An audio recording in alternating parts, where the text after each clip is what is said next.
Est-ce le bon moment pour relancer mon plan d'eau après l'hiver? Vous êtes nombreux à vous poser la question avec le retour des beaux jours. Toutefois, attention, une vague de froid dans les prochains jours n'est pas exclue. Alors, quelles sont les précautions à prendre avant d'activer son système de filtration?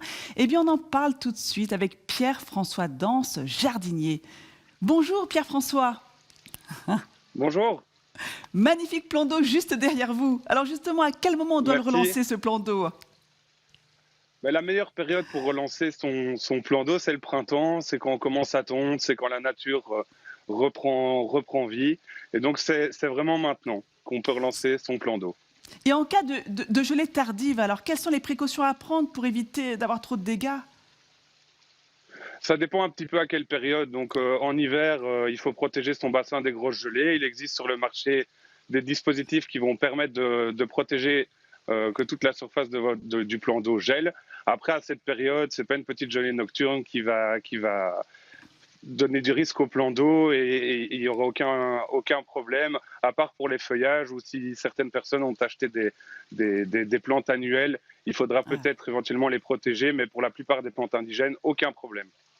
Au printemps, on le sait, hein, la vie aquatique est très active. C'est la saison de reproduction. Alors, comment faire pour ménager nos poissons et la relance de notre plan d'eau?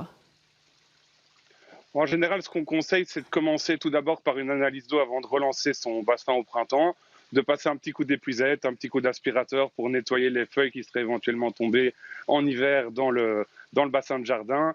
Et puis après, c'est de remettre en route le système de filtration. Et alors, il existe aussi des filets qu'on installe sur les pompes et qui vont permettre d'éviter que les larves et les œufs de batraciens soient aspirés dans le système de filtration. Ça va favoriser le développement de la biodiversité.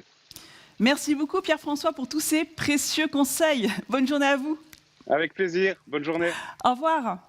Alors pour en savoir davantage sur les plans d'eau, les mares naturelles et leurs habitants, je vous invite à scanner le QR code juste là. Vous retrouverez d'autres conseils de Virginie S dans un de ses carnets nature.